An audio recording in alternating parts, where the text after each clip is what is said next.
The auto industry has been booming since the end of the 2008 recession, but that boom might be coming to a screeching halt.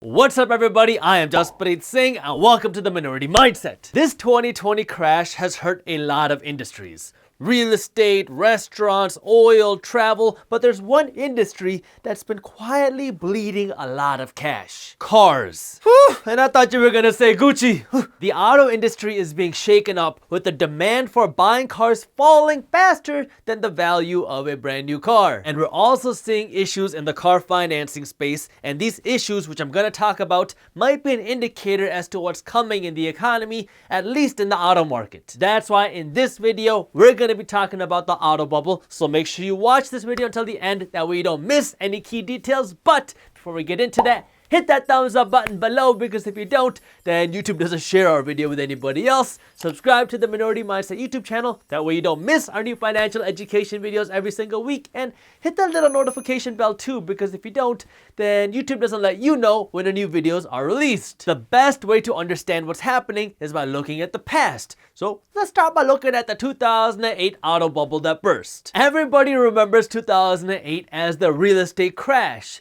but it was also the car market crash. Remember GM and Chrysler both went bankrupt and the auto industry bailout? I grew up near America's car capital, Detroit, so I saw how hard the auto industry was hit. In the years leading up to 2008, you had easy credit to buy a car, which means anybody could buy a car even if they couldn't afford it. And you had an economy that everybody thought couldn't slow down. That's a financially deadly combination without the right financial education. People were buying cars not because they needed them, but because they could. I mean, a Ford executive even came out and said that he thought that these sales of cars were growing because more people were wealthy in America.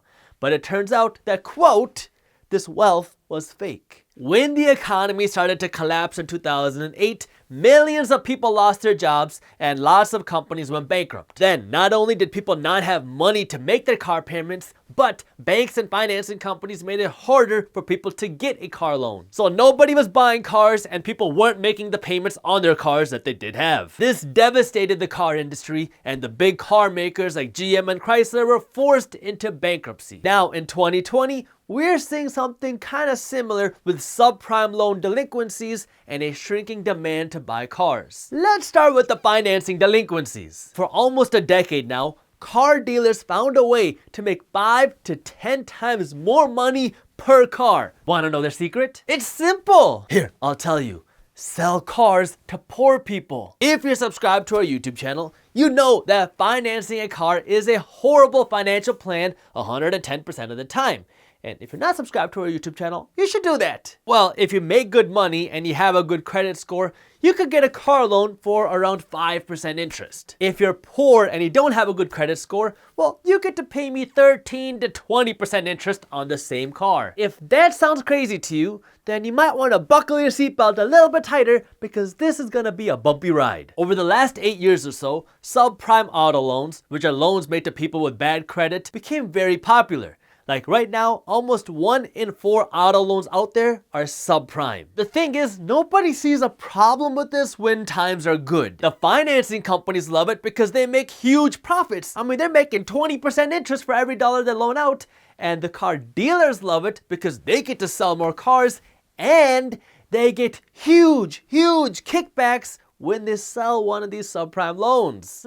Incentives to sell risky loans. I see nothing wrong there. That's probably why you've seen so many of those car advertisements saying things like, no cash, no credit, no problem, we'll get you a car today. Selling cars to people who can't afford them is very profitable because, well, financial illiteracy is very profitable. So now you have this industry that is making just as much money from selling financing on their products as they do from selling their own products, which is a little bit curious. But it gets a little bit worse. See, the problem with subprime loans is, yeah, you can make huge profits on these loans, but the people taking out subprime loans aren't buying very expensive cars, so the loan size isn't that big. If only there was a way to sell bigger subprime car loans. That's when these financing companies realized two things. One, if we just stop verifying people's income, then people will be more likely to ask for more money. And two, if we make the term of the car loan even longer, then people will be able to buy a more expensive car because their monthly payments will be less and they'll take out a bigger subprime loan. Well, their plans worked. I'm a genius, genius, genius! Right now, some of the biggest subprime financiers out there verify less than 10% of their borrower's income. So you can write down whatever income you want and buy a more expensive car even if you can't afford it, because we're not gonna check. Hey, you like my car? I can't afford it. Now, you might be thinking, well, if they want to make risky loans, that's their choice. And you're partially right, except when those risky loans start to fail, that's when you have to come in and bail them out. And you'll see what I mean in just a minute. Plus, subprime auto loan terms are longer than ever, which lets people borrow more money at crazy high interest rates. Before the 2008 crash, the average subprime auto loan was for about $12,000 on a 36-month term. Now, in 2020, the average subprime auto loan is between $20,000 and $30,000, depending on which report you read, and it's for an average 55-month term. Remember, car values drop pretty quickly, and they don't always last very long. So people are paying top dollar to finance a lot of times a crappy car at a crazy interest rate. And the crazy thing is that many of these cars don't even last 55 months. So you might be making your payments on time every single month, but then your car dies halfway through this term. And so now you're left with a very high debt payment, with very high interest, with a car that doesn't work, and now you need to go and take out another loan to buy or finance another car. Okay, so that's the problem. Easy credit and predatory lending practices, but how big of a deal is it really? Well, in the end of 2019, it was reported that we hit an all-time high of auto loan delinquencies. There was about $66 billion worth of auto loans that were more than 90 days behind on their payments, and this is before this whole 2020 pandemic crisis started. Now, we have something around 30 million Americans who are unemployed and don't have money coming in to make their car payments. So I've been following this subprime loan issue for cars for a little while, and what's really interesting is one of the biggest subprime lenders out there for cars is Credit Acceptance Corporation, and they keep talking about how they're not worried about how the subprime loan delinquencies keep going up. But talk is cheap, and I'm a little bit nosy, so I dug in a little bit deeper. Turns out that after this whole pandemic started in March 2020, the founder of Credit Acceptance Corporation went out and he quietly sold something around $28 million worth of his own company's stock. And to be honest, there's a little bit more behind the scenes that you should know. Remember when I said that, yeah, if these companies make risky loans, that's their problem unless you have to bail them out? Well, the subprime auto loan market was clearly having issues, and the Fed also came out, the Federal Reserve Bank, and they said that they would buy an unlimited amount of junk bonds, meaning junk loans. This would, at your expense, essentially bail out certain financing companies who made risky loans, like subprime car loans, by giving them a lot of cash for loans that are now worthless. Well, when the news came out that the Fed would be buying these junk bonds, the stock of Credit Acceptance Corporation rallied, and that's when the owner came out and he sold tens of millions of dollars worth of his own stock. Suspicious? I think so, but what do I know? I mean, I'm just a random guy on YouTube. Based on this information, it is very possible that the car industry is going to get worse before it starts to get better. Again, I could be completely wrong, and we also have this wild card of the government and the Fed intervention, which could change things. I mean, even if we see delinquencies shoot up, you'd think that these companies would start to hurt, but there's still a chance that the government and the Fed would come in and say, don't worry, we'll come in and buy all these crappy loans from you at your expense, taxpayers.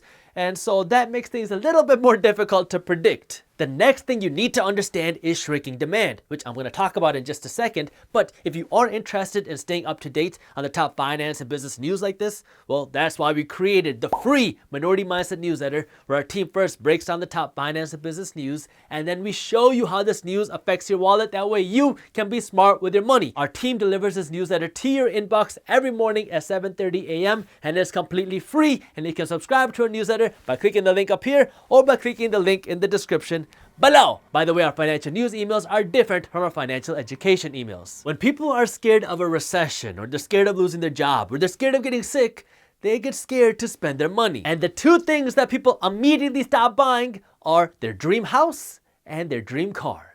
Looks like my Beamer's gonna have to wait until 2021 or 2022. And this lack of demand has already caused a huge plunge in used car prices. Like in the first half of April alone, used car prices, according to the used car index, fell by around 12%. That's way faster than expected. These lower prices are expected to cost GM's financing division around $3 billion, and they're expected to cost Ford's credit division about $2.8 billion. That's the obvious part though. I mean, if the economy is slow and people are scared of getting sick, they're not gonna buy a car. The more interesting thing is what started to happen in 2019. Remember when I talked about how auto loan delinquencies hit a record in 2019? Well, banks started to catch on and feel this pain, so they started making the lending requirements stricter during 2019 to buy a car. In October of 2018, about 4.5% of car loan applications were denied. But just 1 year later, in October of 2019, which was a booming economy, that number almost doubled to 8.1% of car loan applications being denied. Like with everything else, lending practices have cycles. When banks and financing companies think that nothing bad can happen and everything is great, they make it easier to borrow money. When they smell danger, they make it harder for people to borrow money. Lending practices already tightened in 2019 when we were in a supposedly booming economy for the car loan market. Well, now in 2020, we're seeing all these other economic issues, and now the mortgage industry has tightened their lending practices, so there's a good chance we could see the same thing happen to the car loan market. So if you have less people that want to buy a car, and it's harder for people to get approved to buy a car, that's going to make the demand for cars come down, and that means that dealers and car salespeople are going to have more cars on their lots, which would hurt more car manufacturing companies because now they're going to have less people buying their cars. And if car manufacturing companies are getting hurt, then the car suppliers are going to get hurt because now the manufacturing companies are going to need less supplies. So you have the ripple effect. Not to mention the fact that we've also seen shrinking demand from millennials because millennials want to live in big cities where they don't need cars, and you have things like Uber and Lyft. One thing that I want to pay attention to is how this pandemic is going to change the way people buy cars in the future. Because if this pandemic taught us anything, is that people like to buy things online, virtually, or at least have that virtual option. Right now, Tesla is by far the most innovative car company when it comes to buying a car, because they don't even follow that traditional dealership model, and you can buy everything you want right online. So I'm interested to see how this pandemic is going to change the way of how people buy cars, and I'm also interested to see if people are now going to be pushed to buying more Tesla cars because, well, you can do it all online. And if that happens and electric cars do become more popular, then the next industry to get hurt would be the car servicing industry, like oil changes and stuff, because electric cars don't need service and maintenance like traditional cars do. They work like your phone, they just get software updates. Now, that's quite a few steps down the line, and we have a lot of other issues that we need to tackle before then. But if you do want to stay up to date on what's happening in the finance and business world, remember, we do have a free newsletter in the description below. Thank you for watching. If you enjoyed this video, share it with one friend, that way we can help spread the word. If you want to learn more about what you should be buying during this 2020 crisis to build wealth, we already made a video on it, and you can watch this video on YouTube by clicking this button right over here.